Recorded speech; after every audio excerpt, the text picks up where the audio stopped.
Today, we're diving into a topic that touches so many lives but is often misunderstood: obsessive-compulsive disorder, or OCD. It's not just about being extra tidy or particular. OCD is a real challenging condition that can deeply affect someone's day-to-day life. In this video, we'll explore what OCD really is, how it shows up. Our hope is to share a clear, compassionate, and honest look at OCD to help foster understanding and support. What exactly is OCD? Is a mental health condition characterized by a cycle of obsessions and compulsions. It's not just about being neat or particular. Let's break down these two core components. Obsessions. Obsessions are recurrent and persistent thoughts, urges, or images that are experienced as intrusive and unwanted. They often cause significant anxiety or distress. Imagine a thought that keeps popping into your mind, even when you try to push it away. A fear of contamination, a disturbing image, or an urge to do something inappropriate.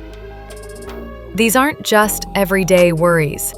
They are persistent, often graphic, and feel beyond the individual's control. The person experiencing them typically tries to ignore, suppress, or neutralize these thoughts with another thought or action. Obsessions include contamination, intense fear of germs, dirt, or illness. Symmetry and order, a need for things to be perfectly aligned or arranged. Harm, fears of causing harm to oneself or others, even unintentionally. Unacceptable thoughts, intrusive thoughts that are often sexual, violent, or blasphemous. Compulsions. Compulsions are repetitive behaviors or mental acts that an individual feels driven to perform in response to an obsession or according to rigid rules. These actions are aimed at preventing or reducing anxiety or distress, or preventing some dreaded event or situation. For example, if someone has an obsession about contamination, their compulsion might be excessive hand washing. If they fear their house will burn down, they might check the stove repeatedly. It's crucial to understand that these behaviors are not realistically connected to what they are designed to neutralize or prevent, or they are clearly excessive. The relief gained from performing a compulsion is usually temporary, and the cycle of obsession and compulsion quickly resumes. Common types of compulsions include washing and cleaning,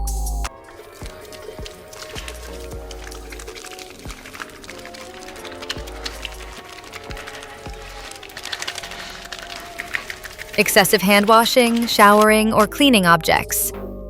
Checking, repeatedly checking locks, appliances, or tasks. Ordering and arranging, needing objects to be in a specific, perfect order. Counting and repeating, performing actions a certain number of times or repeating words or phrases. Seeking reassurance, constantly asking others for confirmation that everything is okay. These obsessions or compulsions must be time-consuming, often taking more than an hour a day, or cause significant distress or impairment in social, occupational, or other important areas of functioning. It's also important that these symptoms are not due to the effects of a substance or another medical condition, and are not better explained by another mental disorder. How the brain works in OCD. Now, let's delve into the fascinating yet complex world of the brain and its role in OCD.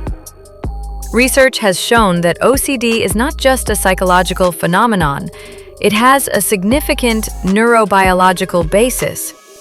Specific brain regions and chemical messengers, known as neurotransmitters, are implicated in the development and maintenance of OCD symptoms. The leading theory points to dysregulation within a specific brain circuit called the Cortico-Striato-Thalamo-Cortical circuit. Think of this circuit as a loop that connects different parts of your brain, responsible for things like decision-making, habit formation, and filtering information. In individuals with OCD, this circuit often shows hyperactivity, meaning it's working overtime. Think of your brain as having different control centers, In OCD, some of these centers, especially those involved in decision-making, habit formation, and checking for mistakes, get a bit stuck. It's like a broken record playing the same tune over and over. The part of your brain that makes you feel things are just right, the orbitofrontal cortex, becomes overactive, leading to constant doubts. Another part, the anterior cingulate cortex, makes you overly aware of even tiny errors, creating that intense feeling of wrongness. And the areas responsible for habits can get locked into repetitive actions. Even brain chemicals like serotonin play a role, which is why certain medications can help. So OCD isn't a choice. It's a condition where these brain circuits get caught in a loop, causing intrusive thoughts and the urge to do things repeatedly to feel better. Is OCD treatable? Yes, absolutely. OCD is a treatable condition, and with the right support and interventions, individuals can significantly reduce their symptoms and improve their quality of life. The most effective treatments often involve a combination of psychotherapy and medication. It's essential that any treatment plan for OCD is individualized and supervised by a qualified mental health professional.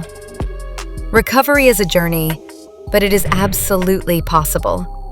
If you or someone you know is struggling with symptoms of OCD, it is essential to seek help from a qualified mental health professional. A proper diagnosis can lead to a tailored treatment plan that can significantly improve quality of life. Thank you for joining us today as we explored the complexities of OCD. We hope this video has provided you with a clearer understanding of this condition. Remember, knowledge is the first step toward empathy and support. If you found this video helpful, please like, share, and subscribe for more content on mental health and well-being. And as always, take care of your mind. Next video, exploring OCPD. Stay tuned.